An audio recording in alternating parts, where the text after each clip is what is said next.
الحمد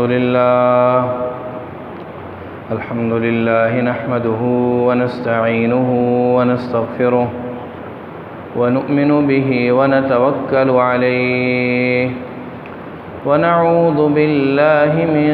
شرور أنفسنا ومن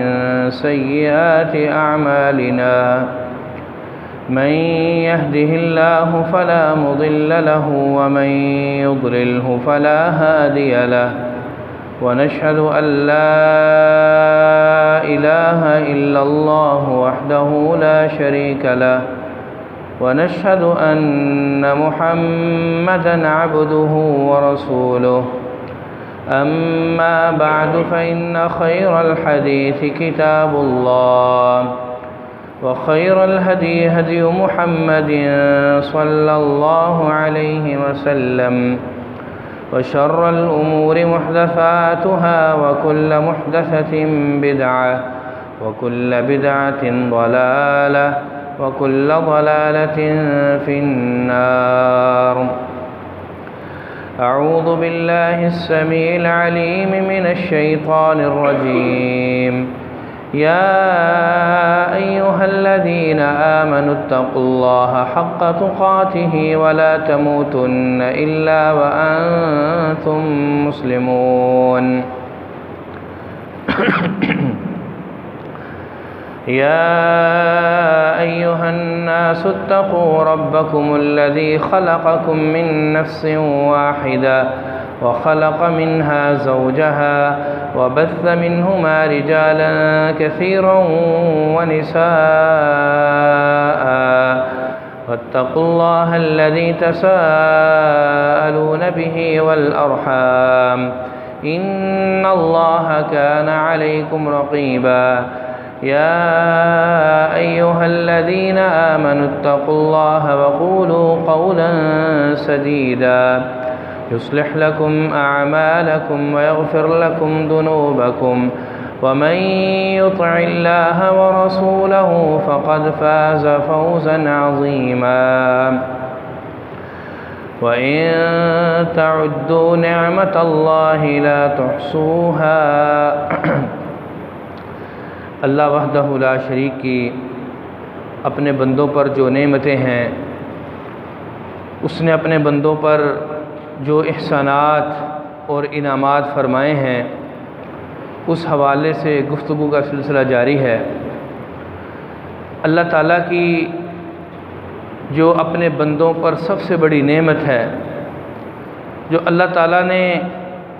اپنے بندوں پر سب سے بڑا انعام اور سب سے بڑا احسان فرمایا ہے، وہ دین اسلام کی دولت سے اور دین اسلام کی نعمت سے اپنے بندوں کو مالا مال کرنا ہے. دین اسلام، اس کے حوالہ سے گزشتہ جمعہ میں کچھ باتیں، کچھ معروضات آپ کے سامنے رکھی تھیں. اللہ تعالیٰ نے اس دین اسلام کو نعمت قرار دیا. فرمایا الیوم اکملت لکم دینکم واتممت علیکم نعمتی ورضیت لکم الاسلام دینا. نبی مکرم جناب محمد رسول اللہ صلی اللہ علیہ وسلم پہ اس آیہ مبارکہ میں جو اللہ نے جو وحی نازل فرمائی، فرمایا آج آپ کا دین مکمل ہو گیا. وَأَتْمَمْتُ عَلَيْكُمْ نِعْمَتِي، اللہ نے دین بھی مکمل فرما دیا اور اپنی جو نعمت ہے وہ بھی مکمل فرما دی. وَرَضِيتُ لَكُمُ الْإِسْلَامَ دِينًا، اور وہ دین کی نعمت جو اسلام کی صورت میں اللہ تعالیٰ نے ہمیں عطا فرمائی، وہ دین اللہ نے اپنے نبی کے لیے اور اپنے ان بندوں کے لیے پسند فرمایا. تو سب سے بڑی جو نعمت ہے، جتنی بھی نعمتیں ہیں ان تمام نعمتوں میں سب سے بڑی نعمت ایمان کی نعمت ہے، اسلام کی نعمت ہے، توحید کی نعمت ہے. پھر اللہ وحدہ لا شریک نے اس نعمت کے ساتھ ایک اور نعمت مربوط فرمائی کہ ان دونوں نعمتوں کا آپس کے اندر بڑا گہرا تعلق ہے. دونوں نعمتیں آپس میں لازم و ملزوم ہیں. ایک نعمت کے وجود سے دوسری نعمت کا وجود قرار پاتا ہے. جیسے اللہ تعالیٰ قرآن کے اندر فرماتے ہیں لَقَدْ مَنَّ اللَّهُ عَلَى الْمُؤْمِنِينَ اذ بعث فیہم رسولا من انفسہم یتلو علیہم آیاتہ ویزکیہم ویعلمہم الکتاب والحکمہ، کہ اللہ وحدہ لا شریک نے اپنے بندوں پر انعام فرماتے ہوئے، احسان کرتے ہوئے، ان پر اپنی نعمتوں کی برکھا برساتے ہوئے فرمایا اذ بعث فیہم رسولا، کہ اللہ نے ان کے درمیان نبی صلی اللہ علیہ وسلم کو مبعوث کیا، انہی میں سے، انہی کے قبیلے میں سے، انہی کے خاندان میں سے، قریش میں سے، بنو ہاشم میں سے رسول اللہ صلی اللہ علیہ وسلم کو انتخاب کر کے، ان کو منتخب فرما کر، ان کا انتخاب کر کے اللہ نے لوگوں پر، اہل ایمان پر احسان فرمایا، اور پھر فرمایا کہ رسول اللہ صلی اللہ علیہ وسلم کی بعثت کے مقصد کیا ہیں؟ یتلو علیہم آیاتہ، کہ وہ اللہ کی وحی کی جو آیات ہیں وہ آپ پر ان کی تلاوت کرتے ہیں، وَيُزَكِّيهِمْ، ان کے کردار کو، ان کے اعمال کو، ان کے قلوب و اذہان کو، ان کی سیرت و کردار کو وہ پکیزہ کر دیتے ہیں، وَيُعَلِّمُهُمُ الْكِتَابَ وَالْحِكْمَةَ، اور اللہ کی قرآن کی تعلیم دیتے ہیں، جو اللہ نے وحی الہی کے ذریعے ان پر جو تعلیمات نازل فرمائیں وہ قرآن کی آیات کی صورت میں ہوں یا نبی علیہ السلام کے فرامین کی صورت میں ہوں، ان کی تعلیم دیتے ہیں۔ اللہ تعالیٰ نے دین اسلام کو نعمت قرار دیا، اور وہ لوگ جو نبی صلی اللہ علیہ وسلم پر ایمان لا کر کہتے تھے کہ ہم نے دین پر کوئی احسان کیا ہے، اللہ فرماتے ہیں جو لوگ نبی صلی اللہ علیہ وسلم کو احسان جتلاتے تھے کہ ہم ایمان لے آئے، ہم اسلام لے آئے، قُل لَا تَمُنُّوا عَلَيَّ إِسْلَامَكُمْ بَلِ اللَّهُ يَمُنُّ عَلَيْكُمْ أَنْ هَدَاكُمْ، کہ تمہارا کوئی احسان نہیں کہ تم نے دین اسلام کو قبول کیا یا دین اسلام کو اختیار کیا، یہ تمہارا اللہ پر، رسول اللہ پر کسی قسم کا کوئی احسان نہیں، بل اللہ یمن علیکم، بلکہ اللہ نے تم پر احسان کیا، اللہ نے تم پر انعام کیا، اللہ نے تم پر نعمت کی دین اسلام کی صورت میں، اور تمہیں دین اسلام کی طرف تمہاری رہنمائی کی۔ تو ہم سب جو بھی دین اسلام کے پیروکار ہیں، دین اسلام کے ماننے والے ہیں، ان پر اللہ کا سب سے بڑا جو احسان ہے وہ یہ دین کا ملنا ہے۔ اس دین کے علاوہ باقی جتنے بھی ادیان ہیں، باقی جتنے بھی مذاہب ہیں، باقی جتنی بھی قومیں ہیں، جس مرضی مذہب سے وہ تعلق رکھتی ہیں، اللہ کا اٹل فیصلہ ہے ان سے ان کا دین قبول نہیں کیا جائے گا۔ اللہ وحدہ لا شریک فرماتے ہیں ان الدین عند اللہ الاسلام، دین اسلام ہے، زندگی بسر کرنے کا جو طریقہ ہے وہ صرف دین اسلام ہے۔ یہ ایسا دستور حیات ہے کہ جو اس دنیا کی زندگی میں بھی انسانوں کی رہنمائی کرتا ہے، اور اس دنیا کی زندگی کے بعد والے جو زندگی کے مختلف مراحل ہیں، ان مراحل کے اندر بھی کامیابی اور کامرانی اور ناکامی اور عذاب کے جو رستے ہے وہ بتلاتا ہے۔ اگر تم یہ رستہ اختیار کرو گے، دین پر پابندی کا رستہ، اللہ اور اس کے رسول کی اطاعت کا رستہ، تو یہ اس دنیا کے بعد بھی تمہاری کامیابی کا باعث بنے گا۔ اور اس دنیا کی زندگی کے بعد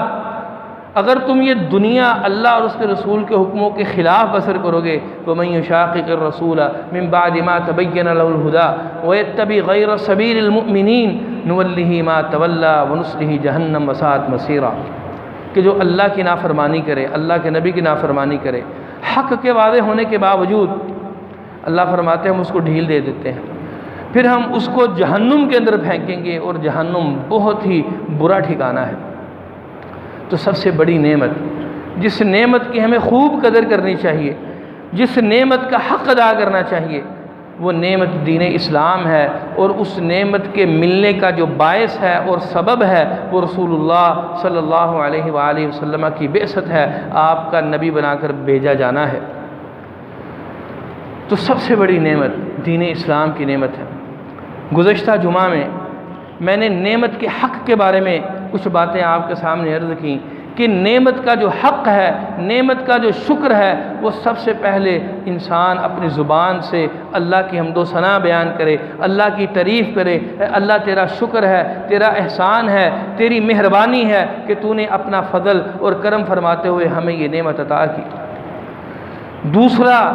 اس نعمت کے شکر کو ادا کرنے کا طریقہ کہ انسان اپنے دل سے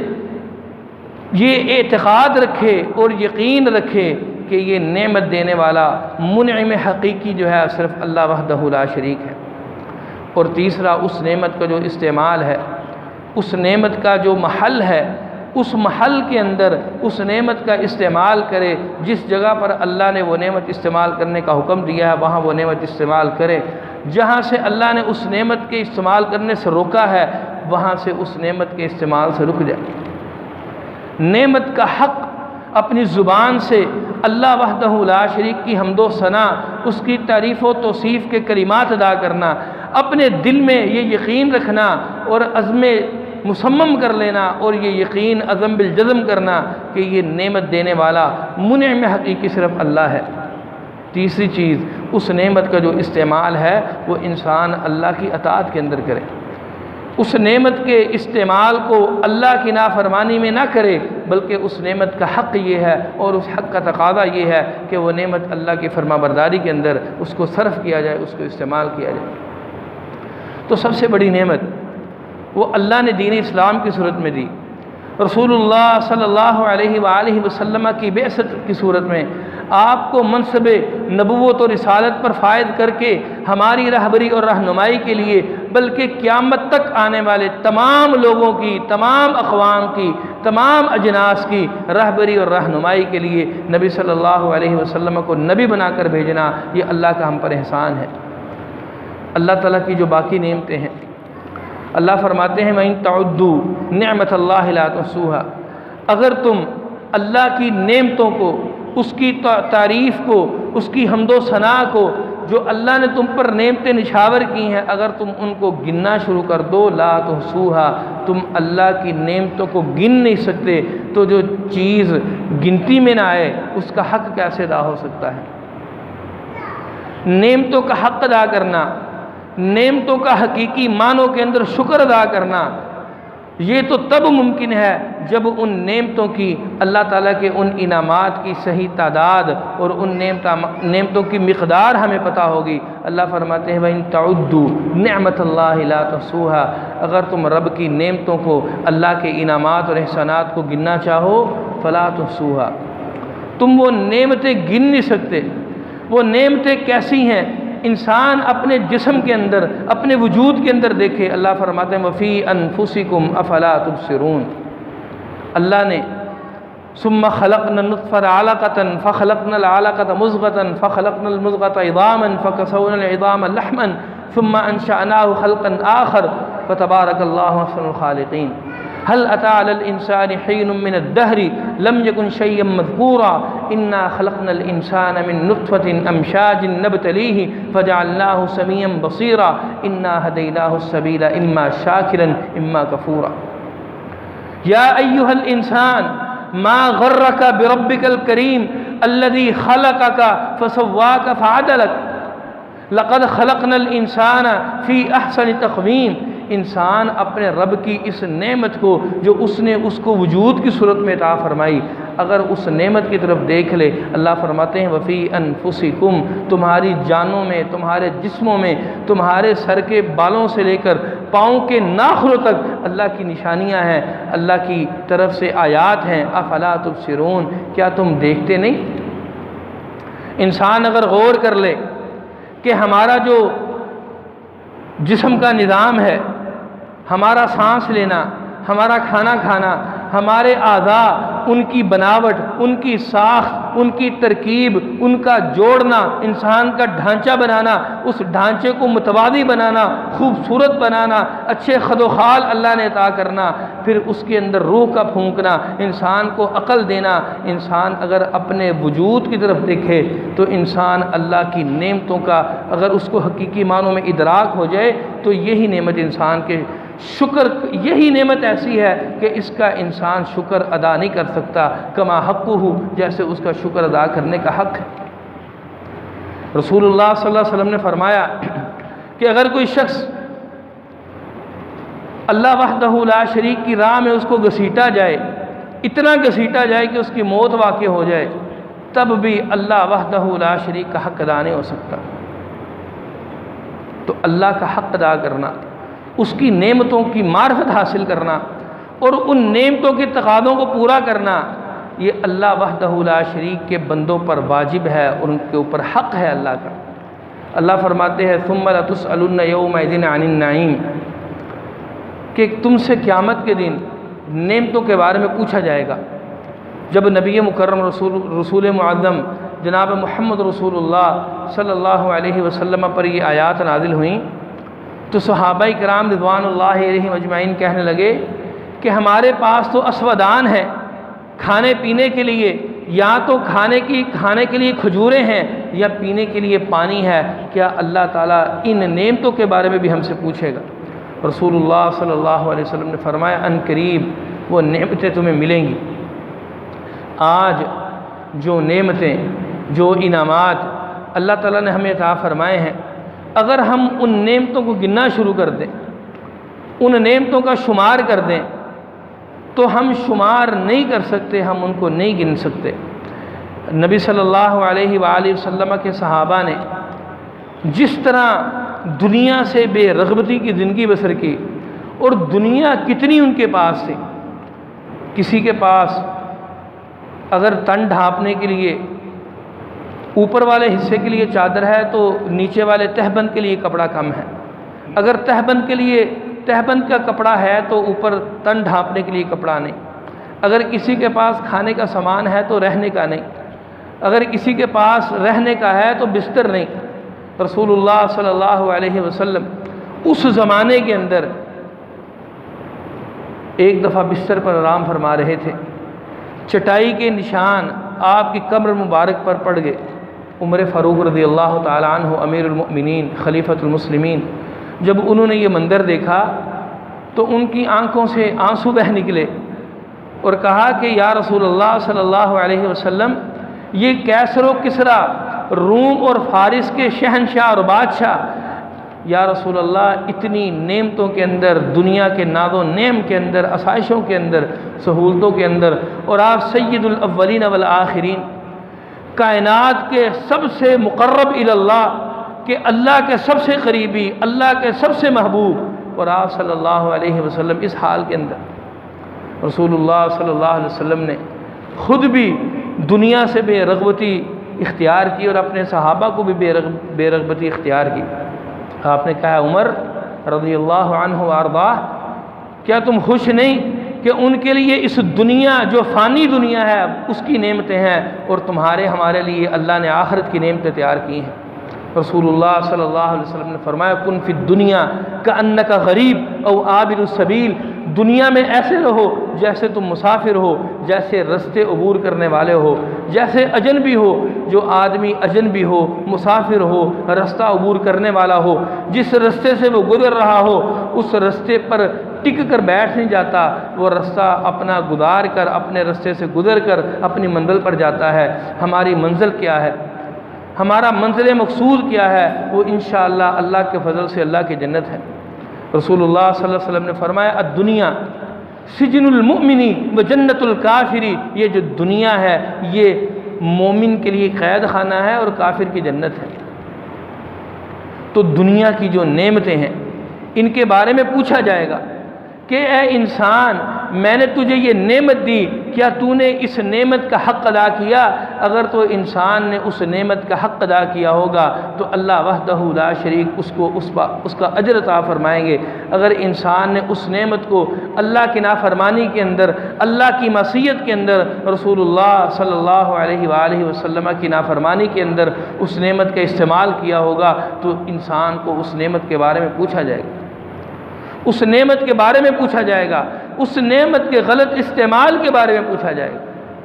تو اس لیے اللہ تعالیٰ نے جو ہمیں نعمتیں عطا فرمائی ہیں، وہ کوئی بھی نعمت ہو، وہ مال کی نعمت ہو،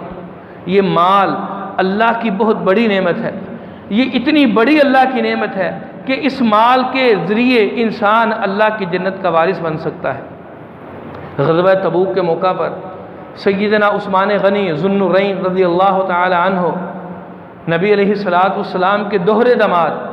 کہ آپ کی دو بیٹیاں یکے بعد دیگرے، پہلے ایک بیٹی ان کے عقد میں تھی، جب وہ فوت ہو گئیں تو رسول اللہ صلی اللہ علیہ وسلم نے دوسری بیٹی کا بھی حضرت عثمان سے نکاح کر دیا۔ جنگ تبوک کے موقع پر جیش الاسرا، یہ بڑا تنگی کا سفر تھا، نبی صلی اللہ علیہ وسلم کی عادت مبارکہ تھی کہ آپ جب بھی کسی لشکر کے حوالے سے تیاری فرما رہے ہوتے، کسی علاقے کا قصد کر رہے ہوتے کہ ہم نے فلاں جگہ جنگ کرنی ہے، تو آپ علیہ السلام اس معاملے کو خفیہ رکھتے تھے۔ واللہ بغیرہا، کہ جس علاقے کی طرف جانا ہے اس کے الٹ علاقے کے بارے میں پوچھنا، اگر مشرق کی طرف جانا ہے تو مغرب کے بارے میں پوچھنا، وہاں موسم کیسا ہے، وہاں حالات کیسے ہیں۔ لیکن یہ وہ واحد جنگ تھی، یہ وہ واحد غزوہ تھا، غزوہ تبوک، کہ اس کے بارے میں رسول اللہ صلی اللہ علیہ وسلم نے منادی کرا دی، اعلان کرا دیا کہ بھئی اب ہم نے جیش الاسرہ نکالنا ہے، تبوک کی طرف جانا ہے۔ تو اس سفر میں سیدنا عثمان غنی رضی اللہ عنہ نے آپ کی خدمت میں گھوڑے بھی پیش کیے، اونٹ بھی پیش کیے، درہم و دینار کے ڈھیر بھی آپ کے قدموں میں نشاور کر دیے۔ نبی علیہ السلام ان درہموں اور دیناروں کو اچھالتے، خوش ہوتے، ان کو اٹھاتے، الٹتے پلٹتے، اور آپ فرماتے آج کے بعد عثمان جو بھی کرو تمہیں کوئی نقصان نہیں۔ خوشخبری دے دی، جنت کی خوشخبری آپ علیہ السلام نے ان کو عطا فرما دی کہ جو بھی کرو تمہارا کوئی بھی عمل تمہارے لیے نقصان کا باعث نہیں۔ وہ ویسے بھی عشرہ مبشرہ میں تھے، 10 خوش نصیب صحابہ جن کو نبی علیہ السلام نے اپنی زندگی کے اندر، حیات طیبہ کے اندر آپ نے ان کو خوشخبری دی کہ تم جنتی ہو۔ تو مال یہ اللہ کی اتنی بڑی نعمت ہے، اس مال کے ذریعے انسان اللہ کی جنت خرید سکتا ہے۔ اور قیامت کے دن مال کے بارے میں 2 سوال ہوں گے کہ مال کمایا کہاں سے ہے اور مال خرچ کہاں پہ کیا، کہ کمانے کا تمہارا سورس آف انکم کیا ہے، تمہارا ذریعہ آمدن کیا ہے، اور تم نے کس جگہ پر خرچ کیا۔ مال کے حوالہ سے 4 قسم کے لوگ ہیں، 3 پھنس جائیں گے، 1 بچیں گے۔ سب سے پہلے جنہوں نے حرام کمایا اور حرام خرچ کیا، اللہ تعالیٰ ہم سب کو محفوظ فرمائے کہ ان کا کمانے کا طریقہ بھی حرام کا تھا اور خرچ کرنے کا انداز بھی حرام کا تھا۔ سود کی کمائی، جوے کی کمائی، حرام کی کمائی، اور اس کو خرچ بھی حرام جگہ پہ کیا۔ اللہ جب پوچھیں گے کہاں سے کمایا، تو کمائی کا طریقہ بھی غلط ہوگا، کہاں پر خرچ کیا، جہاں پر خرچ کیا وہ بھی غلط ہوگا، وہ پھنس جائیں گے۔ دوسری کیٹیگری کہ جنہوں نے کمایا حرام سے ہوگا لیکن وہ خرچ اللہ کی راہ میں کریں گے، نیکی کے کاموں پر کریں گے۔ اللہ کے نبی علیہ السلام نے فرمایا اللہ طہارت کے بغیر، وضو کے بغیر نماز قبول نہیں کرتا، اور اللہ دھوکے سے کیا ہوا صدقہ وہ بھی قبول نہیں کرتا۔ جو حرام کا مال ہو، ان اللہ طیب لا یقبل الا طیبا، اللہ پاک ہے اور اللہ پاکیزہ چیز کو پسند فرماتا ہے۔ تو جنہوں نے مال حرام ذریعے سے کمایا ہوگا، چاہے وہ اللہ کی راہ میں خرچ کریں، اللہ وحدہ لا شریک کو ایسے مال کی کوئی ضرورت نہیں، وہ بھی لوگ پھنس جائیں گے۔ دوسرے وہ جنہوں نے کمایا حلال طریقے سے ہوگا، محنت کر کے اللہ نے جس طرح کمانے کا حکم دیا طیب اور حلال، لیکن انہوں نے خرچ غلط جگہ پہ کیا ہوگا، اسراف کیا ہوگا، تبذیر کی ہوگی، بخل کیا ہوگا، اللہ کی نافرمانی کے اندر خرچ کیا ہوگا، حرام کاموں میں خرچ کیا ہوگا، وہ بھی پھنس جائیں گے۔ چوتھی کیٹیگری جنہوں نے حلال کمایا، ویسا کمایا جیسے اللہ نے فرمایا یا ایھا الرسل کلوا من الطیبات واعملوا صالحا، اے رسولوں کی جماعت پاکیزہ کھانا کھاؤ، کھانا کھانے کے بعد واعملوا صالحا، اور اپنے اعمال نیک کر لو۔ تو کمایا بھی حلال کا اور خرچ بھی حلال جگہ پہ کیا، خرچ وہاں پر کیا جہاں پر اللہ اور اس کے رسول نے خرچ کرنے کا حکم دیا، تو وہ لوگ بچ جائیں گے۔ تو یہ مال، اس کی قدر کرنا، اس کا درست استعمال کرنا، اس کا صحیح جگہ پر اس کا مصرف کرنا، یہ اللہ وحدہ لا شریک کی اس نعمت کا حق ہے۔ اللہ تعالیٰ نے انسان کو اللہ نے صحت دی ہو، اس صحت کی قدر کرنا، اس جوانی کی قدر کرنا اور اس کو اللہ کی اطاعت کے اندر صرف کرنا، یہ اللہ کی نعمت کا حق ہے اور اس نعمت کا درست استعمال ہے۔ اللہ نے وقت کی نعمت دی، فَإِذَا فَرَغْتَ فَانْصَبْ، جب اللہ نے وقت کی نعمت دی، اس نعمت کی قدر کرنا، اللہ کی اطاعت کے اندر، اللہ کی فرما برداری کے اندر، اللہ کی بندگی کے اندر اس وقت کو صرف کرنا۔ نبی صلی اللہ علیہ وسلم نے فرمایا اغتنم خمسا قبل الخمس، 5 چیزوں کے آنے سے پہلے 5 چیزوں کو غنیمت سمجھو۔ شبابک قبل حرمک، یہ اللہ نے جوانی دی ہے، یہ جوانی اللہ کی بہت بڑی نعمت ہے۔ اس جوانی کو رب کے نام کر کر اس نعمت کا صحیح استعمال کر کے انسان اللہ کے عرش کا حقدار بن سکتا ہے، اللہ کے عرش کے سائے کا مستحق بن سکتا ہے، اور اللہ وحدہ لا شریک کی جنتوں کا وارث بن سکتا ہے۔ فرمایا شباب کا قبل حرمک، جوانی میں اللہ نے قوت دی، توانائی دی، اس قوت اور توانائی کو رب کی اطاعت میں صرف کرو۔ شاب نشا فی عبادت اللہ، ایسا نوجوان جس نے اپنے رب کی اطاعت کے اندر، رب کی بندگی کے اندر اپنی جوانی کو صرف کیا، اللہ اس دن اس کو سایہ عطا فرمائیں گے جب کوئی سایہ نہ ہو۔ تو شباب کا قبل حرم کا یہ جو نعمت ہے، اس نعمت کے جانے سے پہلے اس نعمت کی قدر کر لیں۔ وغنا کا قبل فقر کا، یہ غنا اللہ کی بہت بڑی نعمت ہے، یہ مال اللہ کا بہت بڑا فضل ہے۔ اس نعمت کا حق ادا کرنا اور اس کی قدر کرنا اس سے پہلے کہ وہ نعمت چلی جائے اور انسان فقر و فاقے کے اندر مبتلا ہو جائے۔ وصحت کا قبل مرض کا، اگر انسان کو اللہ نے صحت دی ہے، صحت کو، تندرستی کو، یہ ہزار نعمت ہے، اس نعمت کی قدر کرنا اور اس کو اپنے رب کی اطاعت کے اندر صرف کرنا، اپنے رب کی فرما برداری کے اندر گزارنا۔ نبی صلی اللہ علیہ وسلم نے فرمایا ایک شخص جو اپنی صحت کے ایام کے اندر کوئی عمل جاری رکھتا ہے، تہجد پڑھتا ہے، تہجد اس کا پڑھنا معمول ہے، تو اگر وہ شخص بیمار ہو جائے یا سفر پر چلا جائے، کسی عذر کی وجہ سے وہ عمل نہ کر سکے، اللہ وحدہ لا شریک اس کو پھر بھی اس کا اجر عطا فرماتے ہیں کہ اس نے صحت کی حالت میں، فراغت کی حالت میں اس عمل صالح کو اپنا معمول بنایا تھا۔ نبی علیہ السلام نے فرمایا اللہ تعالیٰ اس کے عذر کی وجہ سے کہ اس عذر کی بنا پر وہ عمل نہیں کر سکا، اللہ اس کو پھر بھی اجر عطا فرمائیں گے۔ اور فرمایا وحیات کا قبل موتک، اپنی زندگی کو موت سے پہلے غنیمت سمجھو۔ جب انسان دنیا سے چلا جائے گا، اذا مات العبد انقطع عنہ عملہ الا من ثلاث، انسان کے اعمال منقطع ہو جائیں گے، اس کے روح اور جسم کا رشتہ ٹوٹ جائے گا، اب وہ عمل کرنے سے قاصر ہے، عمل نہیں کر سکتا۔ اس کے مرنے کے بعد بھی انسان کو اللہ تین چیزوں سے ایسا اجر جاری فرماتے ہیں، اگر اس نے ایسی نیک اولاد چھوڑی جو اس کے لیے دعا کرے، پھر بھی انسان کو اجر ملتا رہتا ہے۔ اگر اس نے ایسا علم چھوڑا، لوگوں کو علم سکھایا، دین سکھایا جس سے لوگ فائدہ اٹھائیں، اس علم کو اللہ نے نافع بنا دیا، ایسے شخص کو بھی مرنے کے بعد عمل نہ کرنے کے باوجود اللہ اجر عطا فرماتے ہیں۔ یا کسی شخص نے ایسا صدقہ جاریہ چھوڑا کہ جو جاری رہنے والا ہو، اللہ تعالیٰ اس کو مرنے کے بعد اجر عطا فرمائیں گے۔ تو اللہ کی جو نعمتیں ہیں ان نعمتوں کی قدر کرنا۔ رسول اللہ صلی اللہ علیہ وسلم نے ہمیں آداب سکھائے، ہمیں تعلیمات دیں، اللہ کی حمد و ثنا، اس کے شکر کے کلمات ادا کرنے کی ترغیب اور تلقین فرمائی کہ اللہ تعالیٰ کو یہ کلمات بڑے پسند ہیں۔ سبحان اللہ، الحمدللہ، اللہ کی حمد و ثنا کے کلمے، اللہ کی تسبیح کے کلمے، اللہ کی تکبیر کے کلمے، اللہ کی تمجید کے کلمے، اللہ وحدہ لا شریک کو ایک جاننے والے کلمے۔ نبی صلی اللہ علیہ وسلم نے فرمایا کہ سبحان اللہ کہنا یہ آدھے میزان کو بھر دیتا ہے، اور الحمدللہ کہنا یہ پورے میزان کو بھر دیتا ہے۔ تو ان کلمات کا اپنی زبان سے ادا کرنا یہ اللہ کی رضا کا موجب ہے۔ اور رسول اکرم صلی اللہ علیہ وسلم نے فرمایا کہ جب کوئی شخص رات کو سونے کے لیے بستر پر آئے اور بستر پر آ کر یہ کلمات کہے الحمدللہ الذی اطعمنی وسقانی وکفانی وآوانی فکم ممن لا کافی لہ ولا مؤوی، کہ اس اللہ کی تعریف ہے کہ جس اللہ نے ہمیں کھانا کھلایا، ہمیں پانی پلایا اور ہمیں وہ چیزیں عطا فرمائی، ٹھکانہ عطا فرمایا اور ہمارے لیے کافی ہو گیا۔ فکم ممن لا کافی لہ ولا مؤوی، کتنے ہی ایسے ہیں جن کے پاس نہ کھانے کو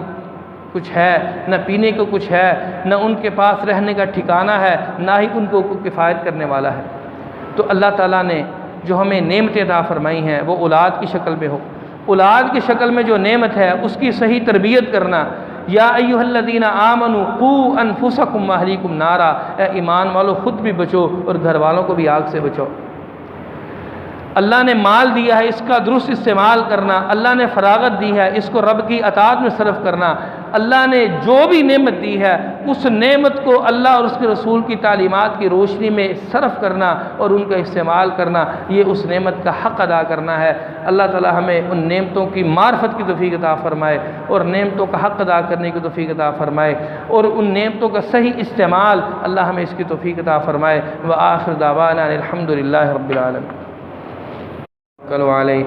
ونعوذ باللہ من شرور انفسنا ومن سیئات اعمالنا من يهده الله فلا مضل له ومن يضلله فلا هادي له ونشهد ان لا اله الا الله وحده لا شريك له ونشهد ان محمدا عبده ورسوله اللهم صل على محمد وعلى آل محمد كما صليت على إبراهيم وعلى آل إبراهيم إنك حميد مجيد اللهم بارك على محمد وعلى آل محمد كما باركت على إبراهيم وعلى آل إبراهيم إنك حميد مجيد ربنا آتنا في الدنيا حسنة وفي الآخرة حسنة وقنا عذاب النار ربنا هب لنا من أزواجنا وذرياتنا قرة أعين واجعلنا للمتقين إماما رب ارحمهما كما ربياني صغيرا رب ارحمهما كما ربياني صغيرا اللهم اغفر لنا ولوالدينا ولوالديهم ولجميع المؤمنين والمؤمنات والمسلمين والمسلمات الأحياء منهم والأموات إنك سميع قريب مجيب الدعوات اللهم اشفنا واشف مرضانا ومرضى المسلمين يا شافي الأمراض اشفنا واشف مرضانا ومرضى المسلمين يا قاضي الحاجات اقض حاجاتنا وحاجات المسلمين اللهم اقض الدين عن المدينين اللهم يسر عسيرنا وسهل أمورنا ونفس كروبنا وفرج همومنا يا رب العالمين اللهم اكفنا بحلالك عن حرامك وأغننا بفضلك عمن سواك اللهم إنا نعوذ بك من جهد البلاء ودرك الشقاء وسوء القضاء وشماتة الأعداء اللهم إنا نعوذ بك من زوال نعمتك وتحول عافيتك وفجاءة نقمتك وجميع سخطك وغضبك يا أرحم الراحمين اللهم إنا نعوذ بك من عذاب القبر ونعوذ بك من عذاب جهنم ونعوذ بك من فتنة المسيح الدجال ونعوذ بك من فتنة المحيا والممات اللهم إنا نعوذ بك من المأثم والمغرم اللهم إنا نعوذ بك من علم لا ينفع ومن قلب لا يخشع ومن عين لا تدمع ومن دعوة لا يستجاب لها اللهم صل على محمد وعلى آل محمد كما تحب وترضى اللهم انصر عبادك المستضعفين من المسلمين في كل مكان اللهم أيدهم بتأييدك اللهم انصر عبادك المستضعفين من المسلمين في كشمير وفي فلسطين وفي الشام وفي بورما وفي كل مكان اللهم انصرهم نصرا عزيزا اللهم انصرهم نصرا عزيزا سبحان ربك رب العزة عما يصفون وسلام على المرسلين والحمد لله رب العالمين.